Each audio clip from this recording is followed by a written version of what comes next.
विद्यालय एक साथ शुरू कर रहा हूं काम।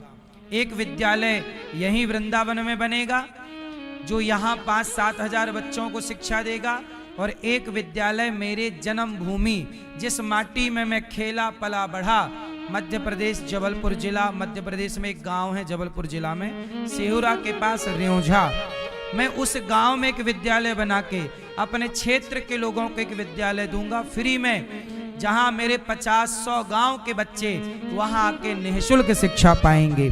जिस माटी ने मुझे जन्म दिया, जिस माटी ने मुझे जगह दी, उस माटी का ऋण चुकाना है कि नहीं चुकाना है बताओ।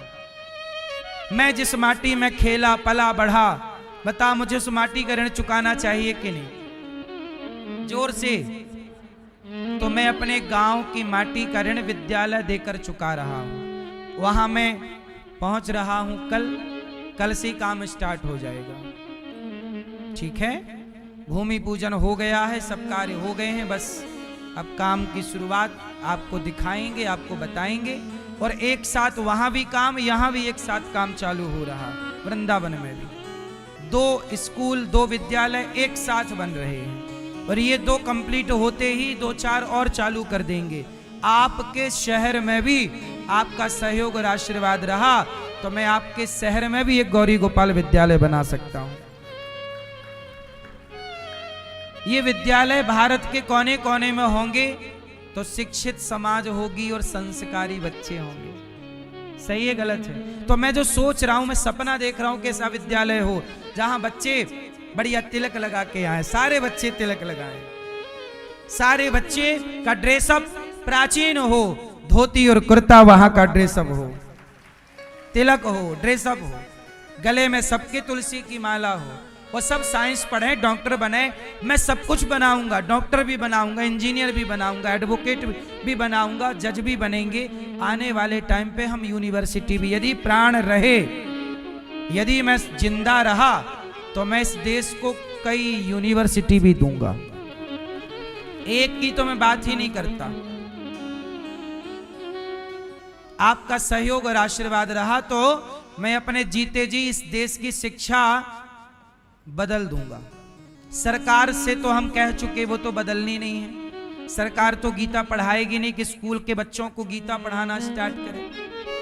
तो फिर हमें और आपको अब कहें भी क्या? मोदी जी के पास भी तो बड़े काम हैं, तो हम कहें ना, हम करें। तो कितने लोग मेरी बात से सहमत हैं? बच्चों के माथे पे तिलक और धोती कुर्ता पहन के स्कूल आए। आप चाहते हैं ऐसा भारत देखना? और सीबीएसई बोर्ड के बच्चे ये ड्रेसअप पे आएंगे। ऐसा मैं विद्यालय बनाने जा रहा हूं। आप सबका सहयोग चाहिए। बच्चों के लिए जो विद्यालय बन रहा है उसमें 40 क्लासरूम रहेंगे। कितने रूम? 40 क्लासरूम रहेंगे। अभी फिर और बढ़ते चले जाएंगे वो। तो 40 क्लासरूम चाहिए हमें।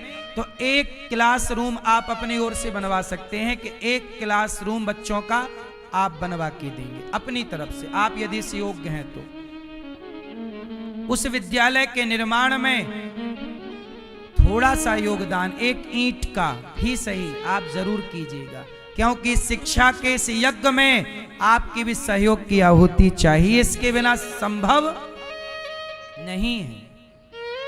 गौरी गोपाल आश्रम में ये दास अनिरुद्ध, यहां 13 मई को 25 बेटियों का विवाह है। आप भी इन बेटियों के विवाह में सहयोगी जरूर बनना, और आप भी इन बेटियों का विवाह आपके ओर से 1 बेटी का, 2 बेटी का, 4 बेटी का विवाह आप कराना। थोड़ा सा आप भी कन्यादान कीजिएगा। किसी का घर बसाना, किसी को पढ़ाना। बताइए, मैं जितना भी काम कर रहा हूं, आपसे भीख मांग रहा हूं, बताइए इसमें मेरा अपना कोई स्वार्थ है? अभी भी गौरी गोपाल गुरुकुल में आप चेक कर लो, पास में गुरुकुल है, अभी गुरुकुल में 200 बच्चे पढ़ रहे हैं। आप जाके चेक कर लेना। आप कितने लोगों ने गुरुकुल का दर्शन किया है? जिसने किया वो हाथ उठा सकते हैं। गुरुकुल देखे हो?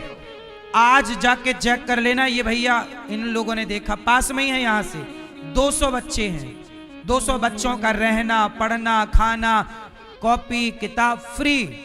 बताइए, आपसे भीख मांग मांग कर मैं इन बच्चों को पढ़ा रहा हूँ। क्यों पढ़ा रहा हूँ? मेरा क्या स्वार्थ है? ये बच्चे पढ़ लिख जाएंगे तो मुझे क्या देंगे? ना मुझे इनसे कुछ चाहिए, पर मेरा धर्म कहता है कि शिक्षा का दान बड़ा दान है। मैं किसी के काम आ जाऊं, इससे बड़ा और इस जीवन की आहुति क्या हो सकती है? मैं किसी के काम ना आया तो मेरी जिंदगी का अर्थ क्या निकला? इसलिए एक बच्चे के सहयोगी आप भी बनिएगा। अभी तो 200 बच्चे पढ़ रहे हैं, आने वाले टाइम पे मैं आपको बताऊंगा कि विद्यालय में 5000, इस विद्यालय में 10,000, उस विद्यालय में 15,000 बच्चे, ये सारे बच्चे पढ़ेंगे और अच्छी कोटि की शिक्षा पाएंगे। आप बस दास, मेरे पे भरोसा है कि नहीं आपको? बोलो। इसलिए साथ दीजिएगा। आज तक मैंने आपका कभी भरोसा नहीं तोड़ा। जितना मैंने बताया है उतना दास ने किया है, जितना किया है उतना ही आपसे कहा है।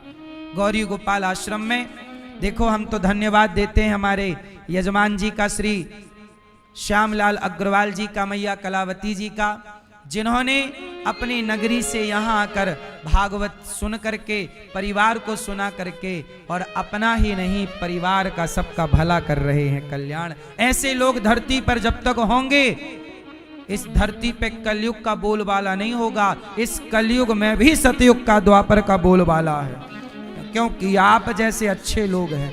कलयुग बुराई बढ़ा रहा है, तो आओ हम सब मिलके अच्छाई बढ़ाएं। जब तक सांस है लड़ना है, हमें कलयुग से लड़ना है। कलयुग बुराई बढ़ाए जा रहा है, हम अच्छाई बढ़ाएं। सही है? इसलिए गौरी गोपाल आश्रम में देखो ना, सारे संत लोग आते हैं, संतों को भोजन मिलता है। आप भी संतों को भोजन करा सकते हैं कि कल का भोजन आपकी ओर से संतों को होगा। कल का प्रसाद संतों को दाल चावल सब्जी रोटी का भोग आप लगाएंगे और आप संतों की सेवा करेंगे। संतों की सेवा से अपने आप को अवश्य जोड़िएगा। एक दिन का अन्न क्षेत्र आप कीजिएगा। कर सकते हैं तो करो, नहीं कर सकते तो हम भगवान से प्रार्थना करेंगे कि आप इस योग्य बने। देखो, करते कराते सब भगवान हैं, लेकिन वो हमें और आपको निमित्त बनाते हैं। जैसे राम सेतु बना तो बंदर भालुओं को निमित्त बना लिया। देखो, आप भी रोटी बंटवाओ, कल आपकी ओर से बटे। आज हमारे यजमान जी ने, श्यामलाल अग्रवाल जी, कलावती अग्रवाल जी, भैया अमित जी, निकिता जी, भारती जी, मनीष जी, आरती जी और विश्वास जी, सब लोगों ने आज संतों की सेवा में, एक दिन संतों की सेवा में आप सब आए और संतों की सेवा की, अन्नदान किया। तो आप भी यदि कर सकते हैं तो अन्नदान अवश्य कीजिएगा। गौरी गोपाल आश्रम में अखंड रसोई चल रही, 25 से 30 हजार लोग पर डे भोजन। आप में से कितने लोगों ने भोजन किया? पैसा लगा? सबको भरपेट भोजन गौरी गोपाल में निःशुल्क मिल रहा है। आपसे भिक्षा मांग मांग कर आपकी सेवा की जा रही है। तेरा तुझको अर्पण। ये बताओ, हम पाप कर रहे हैं कि पुण्य? लोग कहते हैं कि आप मांग मांग के करते हैं। सही है, हम तो मांग मांग के करते हैं।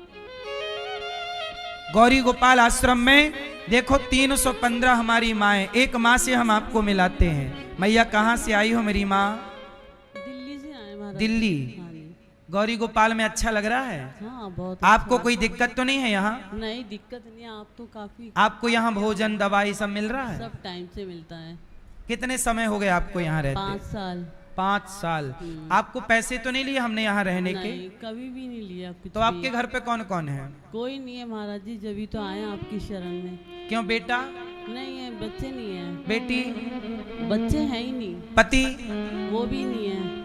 तो आपके जेठ, देवर, भाई, भतीजा? रहती थी मामा के लड़कों के पास।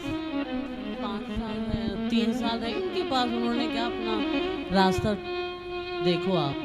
किसने बोल दिया कि अपना रास्ता देखो? कोई मामा की बहुएं जो। अच्छा, आप मामा के यहाँ थी? क्योंकि भाई भतीजे नहीं है आपके? नहीं, मामा के घर थी तो मामा की बहुओं ने कह दिया कि आप अपना रास्ता देखो। कौन किसका रास्ता बनता है आज के जमाने में?